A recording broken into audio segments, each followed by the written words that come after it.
अस्सलामुअलैकुम नाज़रीन, मैं हूं आपका मेज़बान इर्तज़ा भट्ट और आप देख रहे हैं आरपी प्रोडक्शन। नाज़रीन, इस वक्त मौजूद हूं तारिक टैडी साहब की रिहाइश के बाहर और यकीन माने हर आँख की अश्क बार है क्योंकि वो शख्सियत इतनी थी। आज जब हम लोगों से पूछ रहे हैं उनके बारे में तो यकीन माने ऐसी ऐसी बातें सुनने को मिल रही हैं तो वाकई आज एहसास होता है इतना बड़ा कीमती हीरा इतनी जल्दी दुनिया से चला क्यों गया। हमारे साथ शाहिद खान साहब मौजूद हैं जो किसी तारुफ के मुहताज नहीं जनाब, उस्ताद हैं। ये आने वाली जो जितने कॉमेडियन हैं उनकी एक यूनिवर्सिटी के लिए अहमियत रखते हैं। उनसे पूछूंगे तारिक टैडी साहब जब आए तब क्या उनका किरदार था और अब चले गए हैं तो तब क्या उनकी अहमियत रह गई है। अस्सलाम वालेकुम सर।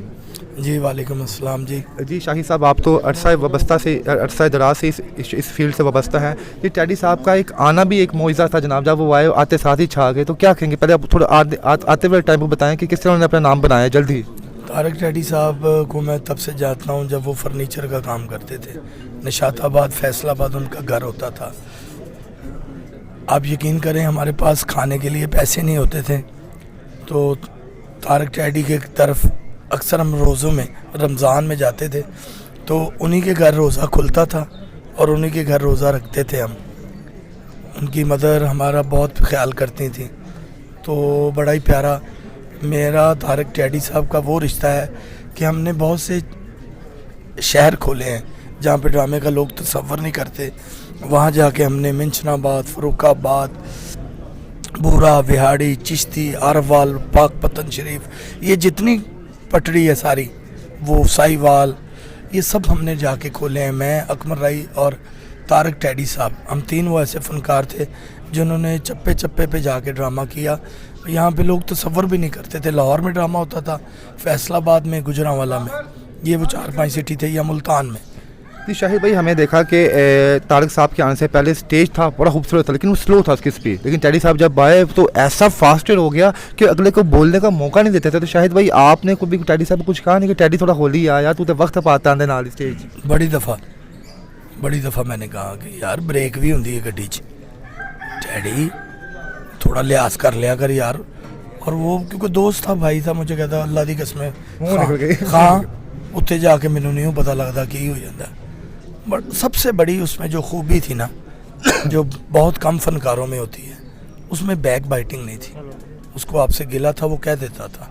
अल्लाह ने उसे इतनी जुर्रत और ताकत दी थी। छोटे कद का इतना बड़ा फनकार। जब पिछले दिनों एक निजी चैनल है उधर रिकॉर्डिंग करने आया तो मैंने कहा वेखो यार, साडा मुल्क कहते ने तरक्की नहीं करता, सारी दुनिया दे करंसियां बंद हो गई, साडा टैडी चलन डे। वाह भाई वाह। तो बड़ा ही प्यारा, बड़ा ही काम इकट्ठा किया। जितना झूठ बोलें उतना कम है। शाहिद भाई, जब वो इस फील्ड में आए थे, आप तो उससे पुराने थे इस फील्ड में अंदर, तो आपको बाकी मस्ताना साहब को या अमान साहब को, इन सबको तब रियलाइज़ हो चुका था कि आने वाले वक्त के सुपरस्टार होंगे? नहीं, ये जैसे एकदम T20 क्रिकेट नहीं शुरू होगी, ये शुरू हो गया।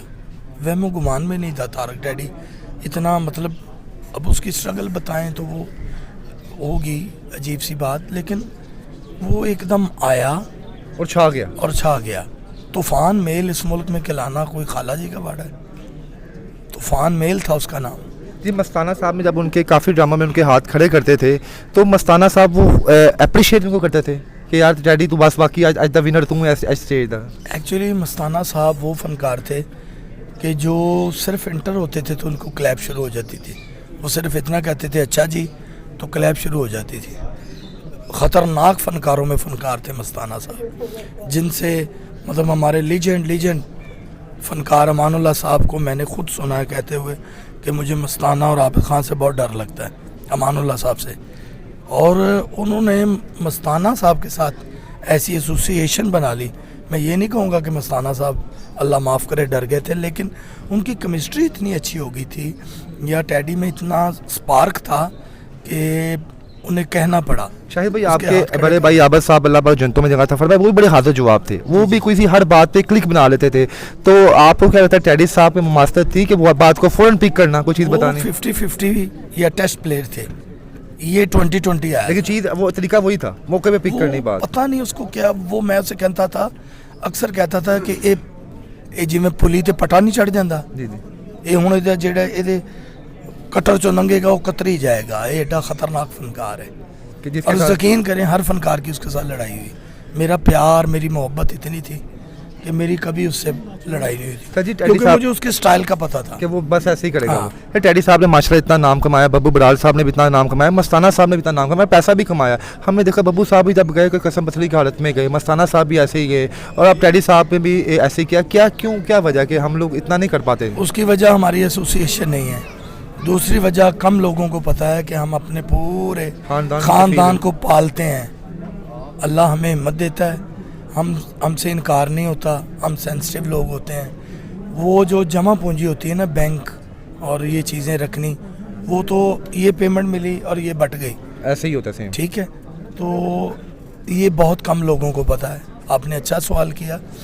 इस वजह से एंड पे हमारे हालात ये हो जाते हैं कि वो सेविंग हो जाती है अपने दुनिया में हर चीज़ की पेंशन है, सिर्फ आर्टिस्टों की यानी नहीं। देखा जाए तो अगर असल में अगर कोई तवक्कल करता है कि इस बात पे कि रिज़्क अल्लाह देगा, कल की कल देखी जाएगी, तो वो फिर आपके फनकार लोग जी, हैं जी। जो अल्लाह पे तवक्कल रखते हैं, अगले दिन की अगले दिन देखी जाएगी, जो है अभी आप यकीन करें, हमने एक था, हमारे बड़ों ने एक अच्छा काम किया था कि 16वां शो आर्टिस्टों की फलाह बहबूद पे लगे करेगा। वो 16वां शो भी प्रोड्यूसर ले गया, वो भी उनके पास है। हम कितने मजबूर लोग हैं कि हम ये भी नहीं कह सकते कि वो 16 शो के, क्योंकि एसोसिएशन नहीं ना, कोई है नहीं, तंजीम ही नहीं यहाँ पे, तंजीम ही नहीं है कि वो 16वां शो वहाँ पे जमा हो जाए।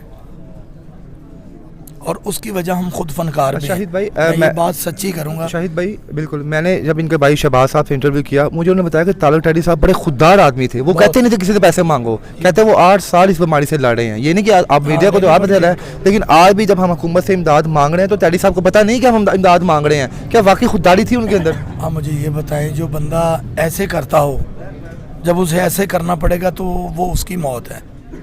नहीं, इतने कि वो खुददार थे, वैसे करना उनके लिए मौत का बायस था। वो जिस बंदे ने सारी ज़िंदगी बहन भाइयों को, रिश्तेदारों को, हर चीज़ को दिया हो, क्या वो कहेगा यार मुझे 5000 की ज़रूरत है? वो मर जाएगा, वो अंदर अंदर मर जाएगा। सर जी, अस्पताल में आप लास्ट टाइम उनको मुलाकात करके, बल्कि आप जाती रहते थे, तो आपको उम्मीद थी कि टेडी साहब दोबारा आएंगे, दोबारा स्टेज पे राज करेंगे? कल ही उम्मीद हुई थी। कल लास्ट डे जब दोपहर को हम गए हैं, हमें ख़बर आई है कि जी बहुत अच्छा जो जिगर है वो काम करना शुरू हो गया है। ये हमने फीड दी है, उन्हें लिक्विड दिया, हज़म हुआ है, तो अब ये ट्रांसप्लांट के काबिल हो चुके हैं।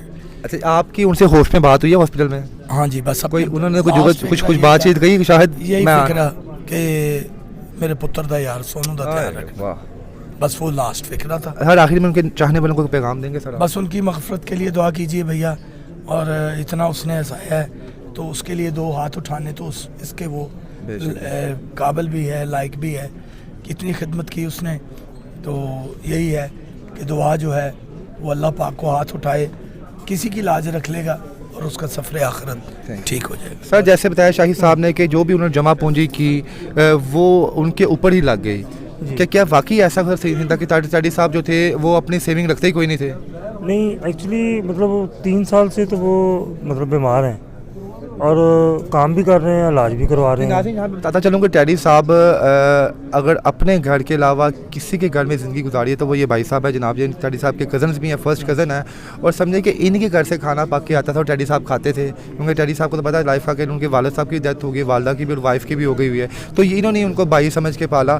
तो आखिरी लम्हात में टेडी साहब ने कभी दिल से शिकवा नहीं किया कि यार मेरे हालात ख़राब हैं यार? कभी आपके सामने नहीं किया। उनकी मतलब जितनी भी तारीफ़ की जाए, जो उनकी हर बंदे में क्वालिटी भी होती है, खूबी भी होती है, खामी भी होती है। जो खूबी थी ना उनकी, अगर कोई भी जानने वाला उसकी फील्ड का, उसने कोई मसला बताया है तो वो उनकी फीलिंग ये होती थी कि वो उस वक्त चैन से नहीं बैठते थे। अगर उनका कोई ऑफिशियली मामला है कोई किसी का, तो वो दिन रात मतलब बार बार करके वो कहते थे कि इसका काम हो जाए, मेरे लिए यही मतलब। तो अब हम मतलब कोशिश जितनी की है, जब ये बीमार हुए हैं अभी 2 तारीख को, उस वक्त हम साथ थे, हॉस्पिटल लेके आए हैं, तो उस वक्त तो अंदाज़ा नहीं था हमें कि ये मतलब वहीं पे जब गए कि 2-3 घंटे के ट्रीटमेंट के बाद जब उसको वॉमिटिंग आई है, और PKLI वालों ने जब रेफ़र किया वहाँ पे फरूक हॉस्पिटल PKLI में, तो वहाँ पे जाके हमें काफ़ी उम्मीद हो गई थी। उसके दोस्तों ने, जितने फनकार हैं, गवर्नमेंट ने और घर वालों ने जितना कोऑपरेट मतलब केयर किया। और सर आपका उनका क्या रिलेशन है? मेरा कज़न है वो। कजन सर बचपन आपके साथ ही गुजारा है? तकरीबन मतलब, लेकिन वो बचपन से भी तंज़ो मजाक करते थे जैसे कजन आप झुकते शुकते थे? आम घर में वो नहीं थे। अच्छा, इन्हें घर में नहीं, serious घर थे में बिल्कुल सीरियस, बिल्कुल साइलेंट, कोई मतलब ऐसे नहीं होता जैसे वो वहाँ पे कभी लगते। आप लोगों की ख्वाहिश नहीं थी डैडी साहब इधर हमें कोई ऐसा कुछ सुना दे कि हम लोग हंस पड़े? उनकी तबीयत थी ऐसी कि मैं मतलब उनकी तबीयत के मुताबिक कोई ऐसा नहीं करते थे कि अगर मैं करना भी है तो वो तो मास्टर है, वो तो मतलब कोई ना कोई ऐसे ही सुना देगा, हम लाजवाब हो जाएंगे। तो अब जी दुआ कर सकते हैं उनके लिए कि वो उसकी अल्लाह ताला उसकी सर जी, मग़फ़िरत हमने करे। देखा कि उनको अपने बेटे सोनू से बहुत ज़्यादा प्यार जी, था और ये आखिरी लम्हे में भी उनकी उनकी- ज़बान पे सोनू सोनू था। आपने देखा कि वो सोनू को किस तरह पाला उन्होंने? उनकी माँ का भी प्यार दिया है, भाई का भी दिया, वो अकेला था, सोनू अकेला है, तो वो दोनों का प्यार दिया, बाप का भी दिया, भाई बहनों को भी दिया है। और वो उसकी कुल कायनात थी। वो मतलब उठते बैठते, जब बीमारी के दौरान मेरा ख्याल है कि जितना सोनू को वो उसको नज़र नहीं आया ना घंटा 2 घंटे, सोनू तो वो उसके डॉक्टर को कह रहा है या शबाज को कह रहा है या फ़ोन करवा रहा है डॉक्टर से कि सोनू को बुलाओ। कभी ऐसा हुआ इत्तेफाक हो कि आप घर आए हों और आपने देखा होगा डैडी साहब अपने बेटे के लिए खुद खाना बना रहे हैं और आपने कहा नहीं, डैडी घर में वो जब से वो उनकी वालदा फौत हो गई थी, जी। तो वो खाना, या तो वो उनकी बीमारी की एक वजह ये भी है कि वो खाना जो होटलिंग का जो ना बाहर से आता था और उनका, सोनू तो घर से खाता था? नहीं वो मतलब जारी बात है, वो पकाने वाला तो नहीं है कोई, तो वो भी बस बाहर से खाना जो आता है वो दोनों यानी कि मतलब- समझो कि माँ वाला हिसाब वो करते थे शबाज। जी जी। तो वो ज़्यादा उनकी बीमारी की वजह भी ये है कि वो खाने, बाहर के खाने, वो अल्टीमेटली वो नुकसान तो करते हैं। बहुत शुक्रिया जी। नाज़रीन आपने देखा जनाब आला के उनके फर्स्ट कज़न डैडी साहब के जो इनके हमसाए भी हैं, इनके साथ भी जाते, कैसे बताया कि उनको सोनू से कितनी बेइंतहा मोहब्बत थी और वाकई होनी भी चाहिए। जिस तरह सोनू ने अपने बाप का ख्याल रखा, उन्होंने भी कर्ज अदा कर दिया। नाज़रीन अपने इस मेज़बान को भी इजाज़त दें जी, अल्लाह हाफिज़।